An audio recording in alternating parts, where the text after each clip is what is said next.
네, 하나님의 말씀 함께 보겠습니다. 하나님의 말씀 누가복음 2장 1절에서 7절까지의 말씀입니다. 누가복음 2장 1절에서 7절까지의 말씀입니다.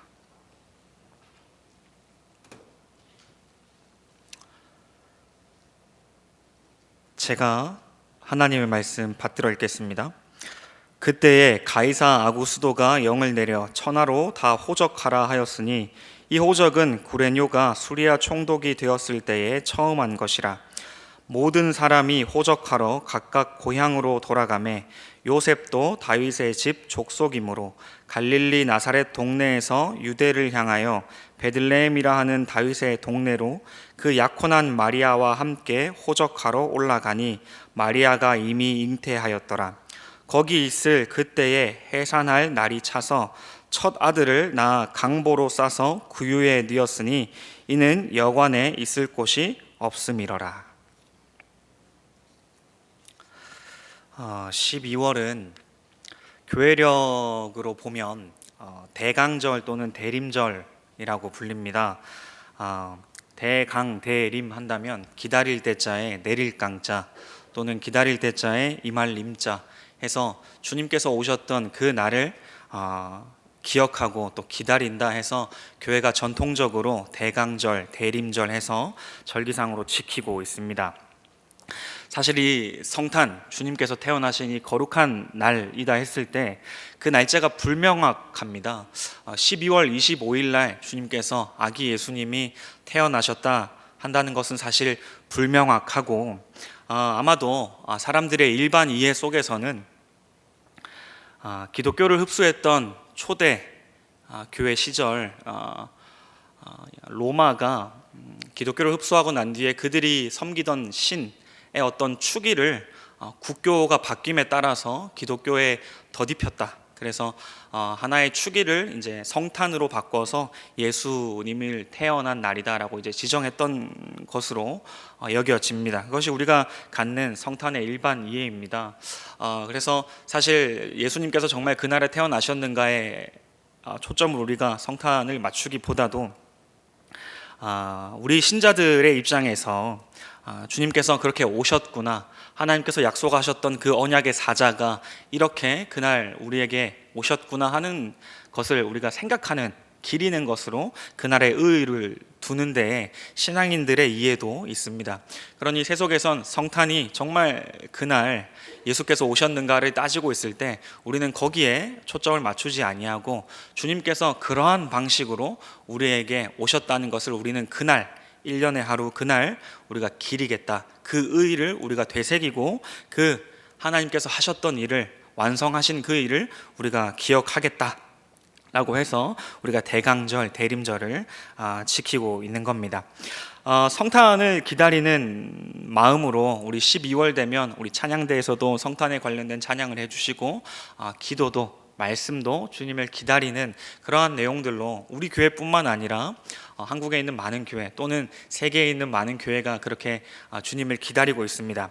오늘 본문을 한번 보시면 우리가 기다리는 이 주님의 초림, 또 이 당대에 이 사람들이 이 성경을 읽으며 기다렸던, 또는 이 누가복음이 쓰일 당시에 메시아를 기다리고 있었던 사람들, 이렇게 두 집단을 놓고 본다면 누가 더 이 메시아를 기다리고 있는 것 같겠습니까? 그러니까 초림을 기다리던 이 당대의 유대인들과 재림을 기다리고 있는 우리 신약 시대의 교우분들이라고 생각한다면 누가 더 주님을 기다리고 있을까라고 한다면 기다리는 것에 있어서 매한 가지의 마음이 있겠습니다만 오늘 본문을 좀 살펴보고 본문 앞뒤의 정황을 살펴본다면 그 사람들이 더 치열하게 메시아를 기다리고 있었는지도 모르겠다 싶습니다. 우리는 사실 이렇게 누가복음, 복음서를 펼치기에 앞서서 이 말라기로부터 그냥 한 장 넘기면 마태복음이 등장해서 그냥 그렇게 성경의 진행대로 구약이 끝나고 단 한 장만에 이렇게 복음으로 오는구나, 예수께서 그렇게 나심이 예고되었던 일이 단 한 장만에 이루어지는구나 라고 생각할 수 있겠지만 사실 이 말라기에서 마태복음까지 넘어오는데 약 400년이 걸렸습니다. 이 400년은 사실 중간사라고 불리는 역사가 흐른 셈인데, 이 400년이라는 숫자가 좀 묘한 감이 있습니다. 우리는 한 장이지만 이 400년 동안 이스라엘, 이 유대 땅은 주변의 강대국에게, 그런 주변의 패권국들에게 그 단어가 좀 강합니다만 난도질 당한 상황입니다. 국가의 어떤 권리를 다 빼앗기고 그 땅도 수탈당하여서 그 땅의 어떤 주권을 지켜낼 수 없는 자들이 살아가는 땅이 지금 유대 땅이 되었습니다. 400년이 지난 후에, 물론 그 전에 포로 귀환을 하고 난 뒤에서도 이들의 주권은 찾을 수가 없었지요. 성전에 주님께서 임재하시지 않았다는 그 사실로 이들은 굉장한 실망을 하나님께 표합니다. 그것이 말라기에 잘 기록되어 있는 것이죠. 그러니까 말라기 이후에 400년간의 이 어려운 현실을 지내고 온 이 이스라엘 사람들이 기다리고 있는 이 메시아라고 생각한다면 조금 더 본문에 나와 있는 것이 우리 마음에 와닿을까요?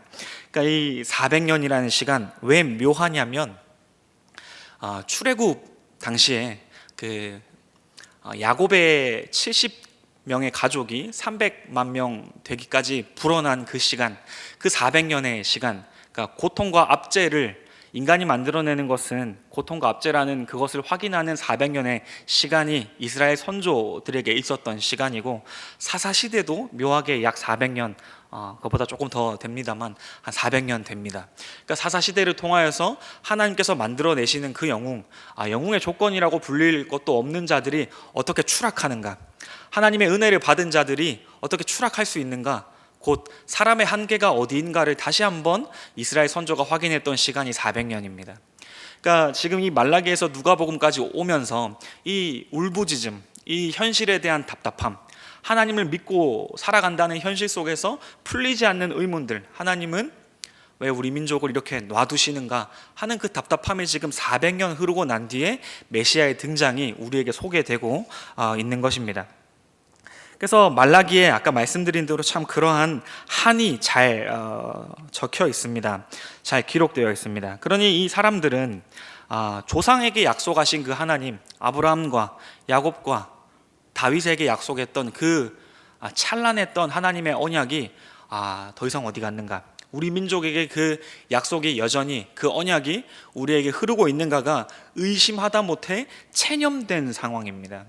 그러니까 하나님은 우리를 버렸다 하더라도 그런 역사가 흘러갔다. 그 400년 동안 하나님은 우리를 돌아보시지 않았다. 우리 힘으로 강대국과 싸워야 했고 그 패권국에 맞서서 우리의 주권을 지켜야 하지 않았는가. 만약 하나님이 계시다면, 우리 민족을 다시 돌아보신다면, 우리 민족에게 찾아오셔서 다시 한번 복을 주시겠다고 하면 그 모습은 반드시 엘샤다이여야 한다라는 게 지금 이스라엘의 탄원입니다.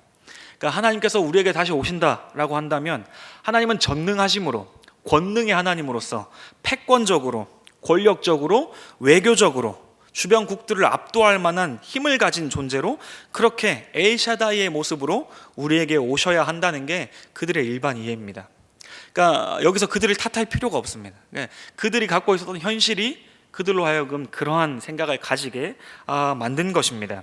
그러니까 하나님의 정의와 하나님의 공의가 임한다면 이러한 모든 우리의 한을 되갚아 줄 수 있는, 우리가 오른쪽 뺨을 맞았으면 왼쪽 뺨을 돌려대는 게 아니고 우리도 마찬가지로 오른쪽 뺨을 때릴 수 있는 힘을 그렇게 우리에게 주실 하나님, 그 메시아를 우리가 기다린다는 배경 속에 지금 복음서가 펼쳐지는 것입니다. 그 어려운 한의 목소리가 400년간 쌓이고 지금 우리는 한 장 넘어서 마태복음부터 복음서를 마주하게 되는 것이죠. 그러니까 이스라엘 사람들은 지금 현실에 대해서 전혀 여호와 하나님이 어떠한 분인가에 대한 전혀 납득이 가지 않는 상황, 이해가 가지 않는 신앙 현실을 살아내고 있다는 것이죠. 그것을 우리도 읽을 때, 말라기로 읽고 지금 신약을 펼쳐 들면서 사실 성경을 읽는 독자로 하여금 어떠한 마음이 드냐면, 도대체 이 신은 뭘 하겠다는 것인가? 그러니까 언약하고 약속했다, 그래서 복 주겠다, 이 땅으로 돌아오게 만들겠다, 하늘의 별과 같이 자손들이 많아져서 영생 복락을 누리며 들어와도 복을 받고 나가도 복을 받는 그 인생을 만들어내겠다 했던 그 아무에게도 의존하지 않겠다는 그 여호와 하나님은 도대체 무엇을 하시는 신이길래 이 나라가 망해버린 망국의 상황에서도 눈 하나 깜짝하지 않고 사람들을 내버려 두는가 하는 질문과 답답함으로 우리도 신약을 펼쳐내게 됩니다. 희한하게도 성경이 구약에서 끝나지 아니하고 신약으로 넘어오죠. 독자로 하여금 무엇인가를 기대하게 만듭니다. 과연 무슨 내용이 이어지게 될까? 그 여호와 하나님의 이야기가, 그 신의 이야기가 이스라엘이 끝났다는 것으로 그 신의 이야기는 끝나지 않았다라는 것이 지금 암시되고 있는 것이죠. 그래서 우리가 복음서를 펼쳐 들고 주님의 나심을 우리가 생각하며 오늘 말씀을 마주하게 되는 것입니다. 특별히 오늘 말씀을 보면 그 누가의 기록에 따라서 우리가 예수의 나심을 지금 바라보고 있죠. 그러니까 복음서마다 주님의 나심을 자기 저자의 방식으로 표현을 합니다만 오늘 누가의 표현 방식에 따라서 우리가 다시 한번 2장 1절부터 7절을 한번 눈으로 본다면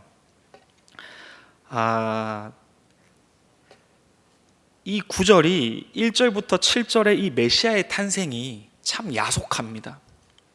그러니까 무엇이 야속하냐면 그 400년 동안 그 한탄했던 이스라엘 민족에 대한 어떤 위로와 격려라고 여겨질 법한 그 영웅의 탄생이 이토록 짧게, 이토록 볼품없게, 이토록 아무것도 아닌 것처럼 언제 그랬냐는 듯, 그러한 역사가 있었냐는 듯 아주 새침하게 이렇게 1절부터 7절까지 와 있는 예수가 그렇게 태어났다라고 이야기하는 게 야속합니다.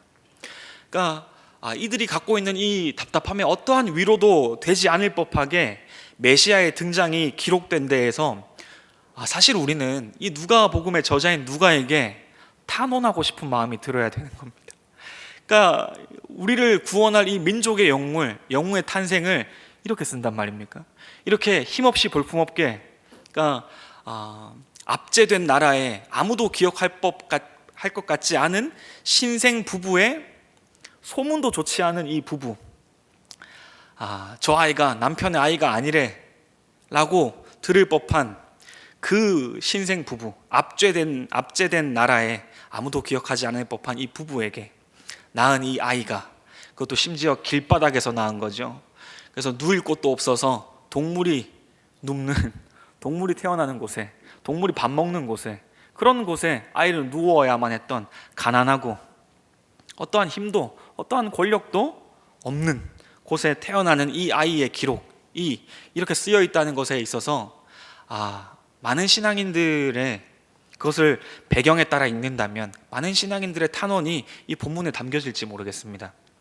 영웅이 태어난다고 한다면 400년의 회한, 이스라엘이라는 민족을 세우시고 이스라엘의 민족이라는 사람들에게 복을 주겠다고 했던 그 언약의 하나님이라면 정말 복을 주다 못해 차고 넘치게 만들어 주겠다고 그렇게 말했던 신이라면 적어도 이렇게 메시아로 찾아오면 안 된다는 우리의 염원과 이스라엘 사람들의 염원이 지금 이 본문에 전혀 이해되지 않은 상태로 기록되어지고 있다는 것이죠. 그래서 이 본문을 누가복음의 1절에서 7절까지 그냥 메시아가 이렇게 났다, 하나님께서 언약한 그 사자가 이렇게 났다라는 대목을 읽으면 답답함이 그지없습니다. 하나님은 도대체 무엇 하시는가? 그러니까 영웅이 태어난다고 한다면 적어도 아래서 태어나야 되는 거 아닙니까? 아래서 태어난다든지 하늘에서 떨어진다든지 무슨 쑥이나 마늘을 100일 동안 먹어야 된다든지, 그래서 아주 힘있던 곰이 사람이라도 되어야 용하다, 우리를 이끌어낼 그 메시아의 출생이 참 용하다, 이런 이야기가 되어야 되지 않겠습니까? 그 부모도 아주 힘있는 자들이구나, 아주 왕의 자손이구나, 이런 것들이 밝히 드러나는 대목 속에 영웅이 태어나야 이제 무엇인가 하나님께서 그 역사를 저버리지 않으시고 이제 돌아보셔서 그 천상의 높은 곳에서 팔짱 끼고 앉아 계신 분이 아니라 이제는 한번 돌아볼까 하면서 우리의 그 긍휼, 우리가 필요한 그 긍휼을 한번 주실까 하는 신으로서 우리에게 주지 않는가 하는 생각이 들지 않겠습니까? 그렇게 쓰여야, 그러니까 영웅이 이렇게 태어났다라고 쓰여야. 누가복음뿐만이 아니라 성경의 복음서를 보면 우리가 기대하는 그 메시아의 탄생과는 전혀 무색하게, 우리의 기대와 우리의 소망과는 전혀 무색하게 예수의 나심이 예고되고 예수의 나심이 벌어졌습니다.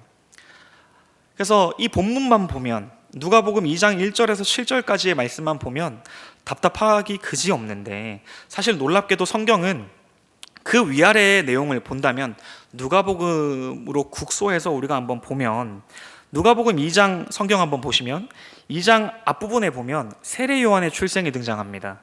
그리고 67절, 1장 67절 보면 그 세례 요한의 부친 사가랴의 예언이 등장하죠. 그리고 더 위에 올라가 보면 46절에 보면 마리아의 찬가, 소제목 보면 그렇게 나옵니다.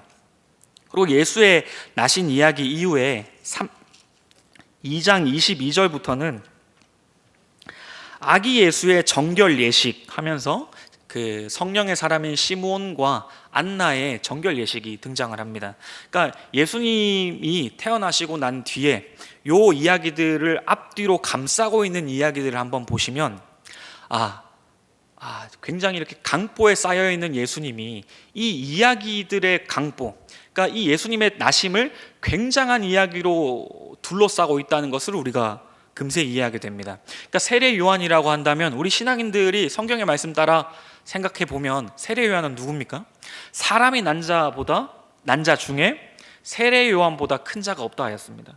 그러니까 그러한 자의 출생이 예수님의 앞에, 예수님을 예비하는 자로, 이 볼품없는 아이를 예비하는 자로서 먼저 태어나고, 그 부친이 너무 기뻐서 하나님의 이야기들을 하기 시작합니다. 그에 앞서서 마리아의 찬가가 등장하죠. 그러니까 이 아이를 뵌 이 한 여인, 그러니까 유대법에 의하면 돌 맞아 죽을지도 모르는 이 여인의 생명을 잉태했다는 그 하나님에 대한 경배와 찬양이 앞서 등장합니다. 그리고 예수님의 이 볼품없는 아이가 강보에 쌓이고 그 뒤에 목자들이 와서 경배를 하지요. 그 지역을 다스리는 왕도 이 왕권이 그 볼품없는 아이에게 뺏길까봐 무시무시한 법령을 내리게 되는 겁니다. 그러니까 이 볼품없는 아이를 놓고 지금 이야기가 아이를 마치 강보에 싸듯이 지금 둘러싸고 있습니다. 이 아이에게 모든 시선이 집중되고 있습니다. 더 나아가서 아까 제가 말라기 말씀드렸습니다. 이 말라기의 이야기도 말라기 3장 1절에서 6절로 한번 가보시면, 제가 따로 읽지는 않겠습니다. 그 말라기 3장 1절에서 6절에 가보면 언약의 사자, 인류가 가졌던, 이스라엘 민족을 넘어선 인류가 가졌던 그 회한, 풀 수 없는 고통, 어려움들을 풀고자 하는 그 염원에 부응하는 그 언약의 사자를 하나님께서 보내실 거다. 그러니까 예고하는 내용입니다. 모든 예언서가 역사를 1차적 배경으로 갖고 있지만 하나님께서 이 일을 해결하시지 않는 이상 우리의 이 어려움은 풀리지 않는다라는, 하나님께서 보내시는 자만이 우리의 이 고통과 어려움을 해결할 수 있다는 그 메시아의 예언이 온 예언서에 도배되어 있지 않습니까? 그러니까 이 예언서가 지금 강보에 쌓인 아기에게 눈을 맞추고 있는 것입니다. 그러니까 하나로 본다면 그 주변의 이야기가, 더 나아가서 성경 전체의 이야기가 지금 이 강보에 쌓인 아무것도 기억되지 않을 법한 이 아이에게 초점이 맞춰지고 있다는 것이죠. 그래서 우리 신약의 성도들, 우리 은혜의 시대에 살고 있는 우리 언약 백성들도 이 아이의 본문을 본다면, 이 태어남을 본다면, 구유에 뉘어진 이 볼품없는 작은 아이를 본다면 납득이 되지 않습니다. 이 대목만 읽는다면 왜 이렇게 오셔야만 했는가? 왜 좀 이렇게 힘 있는 모습으로 올 수는 없었는가? 이 우리의 고통과 어려움 속에 하나님께서 부응하게끔 우리에게 납득과 이해가 갈 만한 모습으로 오면 좋지 않았을까 하는 것은 우리의 이해인데, 지금 성경은 이 아이에게 모든 시선을 지금 집중하고 있는 셈입니다.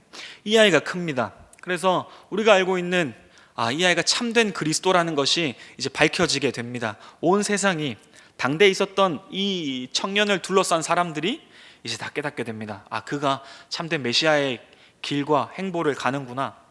그래서 우리가 알다시피 복음서의 주님의 탄생 이후에 역사의 전환점이 생깁니다.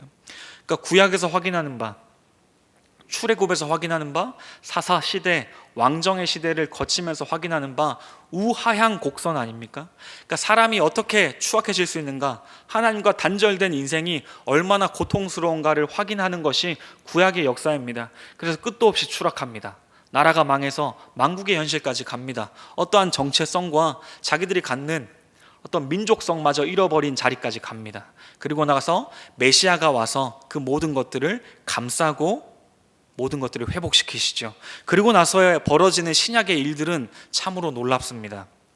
구약에 있었던 유대인들의 염원, 이 예수를 바라보며 갖는 우리의 염원은 모든 것이 하나님께서 심판으로 임하실 공의와 정의로 임해서 모든 것을 정화하는 불로서 심판이 임하기를 원하는데, 놀랍게도 예수님께서 펼쳐냈던 복음을 가졌던 이 제자들, 그 다음 바울, 이런 사람들이 볼 때 그들이 닿았던 곳곳마다 파괴되고 멸망하고 하나님께 수틀린 자들이 심판받는 것이 아니라 그들이 긍휼을 입습니다. 그러니까 원래 가지지 못했던 하나님의 형상이 회복되기 시작합니다. 그러니까 가졌던 풀 수 없었던 하나님과의 관계가 회복되기 시작하는 겁니다. 이 볼품없이 태어났던 이 아이가 했던 일들로 말미암아 우리는 그것이 무엇인지 너무나 잘 알고 있죠. 했던 일들로 말미암아 하나님께서 원래부터 창조하기 전부터 꿈꾸셨던 그 일이 벌어지기 시작하는 겁니다. 그 복음을 붙들고 가는 곳곳마다 부서지고 심판받는 것이 아니라 회복되고 긍휼함을 입는 은혜의 자리가 된다는 겁니다.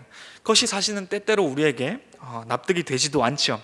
그래서 우리의 납득이 되지 않아서, 아니 저 사람마저, 저러한 민족마저, 저러하게 우리를 압제했던 로마마저 하나님의 은혜와 긍휼을 입는다는 말인가?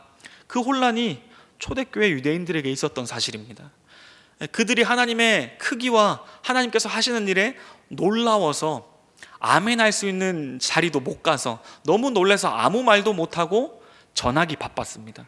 하나님이 온 세계에 우리 민족뿐만 아니라 이 볼품없는 청년으로 말미암아 하나님께서 이루신 일이 이토록 놀랍다, 이런 이야기를 정하기 바빴습니다.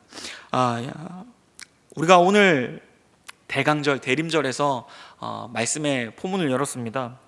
그래서 하나님께서 그 예수님을 보내셨을 때 그 모습, 사실 우리로서는 새롭고 낯선 이야기처럼 언제든지 여겨집니다만, 이미 이사야를 통하여서 하나님께서 그 나심을 예고했던 것을 보면 이사야 53장에 가시면 그런 이야기가 나옵니다. 예수의 나심이 예고될 때에 그는 주 앞에서 자라나기를 연한 순 같고 마른 땅에서 나온 뿌리 같아서 고운 모양도 없고 풍채도 없은즉 우리가 보기에 흠모할 만한 아름다운 것이 없도다. 그러니까 주님께서 그렇게 오시기로 약속했습니다. 그러한 모습으로 어떠한 시선과 관심도 받을 수 없는 풍채와 모습으로 연한 순과 같이 마치 짓밟아 버리면 그냥 그 자리에서 없어질 것만 같은 모습으로 주님께서 오신다고 하였습니다. 그러니까 사람들은 그것이 듣기 싫은 것이죠. 메시아가 이렇게 온다면 무슨 일을 할 수 있겠는가? 우리에게 필요한 것이 힘이 아니던가? 라고 이야기하는 사람들은 이 이야기를 듣기 싫어했던 것이죠. 그래서 그 메시아를 생각할 때면 유대인들의 이해를 넘어서서 현대를 살아가는 우리에게도 하나님은 반드시 엘샤다이여야 한다. 하나님은 우리에게 찾아오실 때 전능함과 거룩함으로 우리의 기도에 부응한 모습으로 찾아오셔야 한다는 것이 성탄을 기다리고 있는 우리의 솔직한 마음인지도 모르겠습니다. 전국이 어렵습니다. 아까 기도해 주신 대로 국가의 많은 어른들과 청년들과 학생들마저도 어려움을 겪는 시기입니다. 우리가 기독교인으로서 이 시대를 살아가는 이 현대를 책임지고 우리의 영역을 지켜야 되는 그리스도인들로 살아갈 때에 우리가 무엇을 어떻게 생각해야 되는지도 잘 모르겠습니다. 네, 우리가 필요한 것은 무엇인지 알겠습니다. 필요한 것은 하나님의 은혜인 것 같습니다. 인 것 같습니다도 아니고 하나님의 은혜입니다. 그러니까 이렇게 볼품없이 하나님께서 마치 우리 이해에는 전혀 임하시지 않는 것 같은 현실 속에서 하나님이 엘샤다이로 임하지 않는 이 전국 속에서 우리에게 필요한 것은 은혜입니다. 하나님의 일하시는 하나님의 그 방식이며 하나님의 지혜이며 하나님의 도가 우리에게 필요합니다. 비록 그것이 납득되지 않고 이해되지 않더라도 우리 오늘 본문 말씀을 보며 예수님께서 나셨던 그때도 지금 현실이 그러하였구나. 그렇게 앞이 한치도 보이지 않는 역사 속에 하나님께서 꿰뚫고 들어오실 때의 모습은 그렇게라도 들어오시는구나. 우리가 이해하고 납득할 수 없는 상황에서도 하나님의 은혜는 이렇게 들어올 수 있다라는 사실을 오늘 본문을 통해서 오늘 주일에 좀 더 생각해 보았으면 좋겠습니다. 그러니까 하나님의 엘샤다이는 사실은 임마누엘로 등장하게 되는 것이죠. 하나님께서 우리와 함께 하시기 위해서 그 모든 현실을 뚫고 들어오는 우리의 이 고통 많은 비명 가득한 이 헤매는 역사 속에 하나님께서 비집고 들어오십니다. 그러니까 이 볼품없는 아이의 모습으로 비집고 들어오셔서 긍휼을 베푸시기를 원하십니다. 그렇게 회복시키시기를 원하십니다. 우리에게 필요한 바 하나님의 도입니다. 하나님의 지혜입니다. 그래서 오늘 말씀 보실 때 누가복음 2장 1절에서 7절의 말씀을 다시 한번 예배가 마치고 나가시는 길에 오늘 집에 가셔서 한번 살펴보실 때에 정말 평범하게 우리의 기대와 다르게 하나님께서 우리 안에 계시고 우리 안에 일하시고 우리가 인식하지 못하는 그 순간에 하나님께서도 쉬지 않고 그의 은혜를 우리에게 부으시는구나 묵상할 수 있는 오늘이 되었으면 좋겠습니다. 다시 한번 주님의 초림을 우리가 기다리고 있습니다. 과거의 그때도 주님의 재림을 기다리는 이때도 신약의 성도들과 구약의 그 인류가 가졌던 염원을 대표했던 이스라엘 사람들도 주님을 기다립니다. 과거나 현재나 변하지 않는 것들이 있습니다. 여러 가지가 있겠죠. 변하지 않는 것들, 인류가 가졌던 어려움 변하지 않는 것 같고요. 지금 우리가 생각할 땐 과거의 사람들 참 힘들었겠다. 문명과 문화가 없어서 자동차도 없고 비행기도 없고 컴퓨터도 없어서 참으로 어려운, 전쟁도 잦고 사람들도 잘 죽어나가니 참으로 어려웠겠다 생각하지만은, 그렇다고 우리의 현실을 살펴보면 우리는 그것들로 말미암아 우리의 형편이, 우리의 본질적 영적 형편이 나아졌는가 하면 전혀 그렇지 않은 것 같습니다. 하지만 우리에게 주어진 것은 자명합니다. 그리스도께서 하시고자 하시는 바, 하나님께서 어디를 향해 우리를 끌고 가시는가, 하나님께서 어떠한 은혜를 우리에게 주시려고 하시는가는 그리스도로 말미암아 자명하게 드러난 사실만이 과거와 현재를 분간짓는 분수령으로 우리에게 존재하고 있습니다. 하나님께서 예수를 통하여서 일하셨다는 그 사실을 기억하시는 이 대강절에 성탄 전 주일을 함께 보냈으면 좋겠습니다. 기도하겠습니다.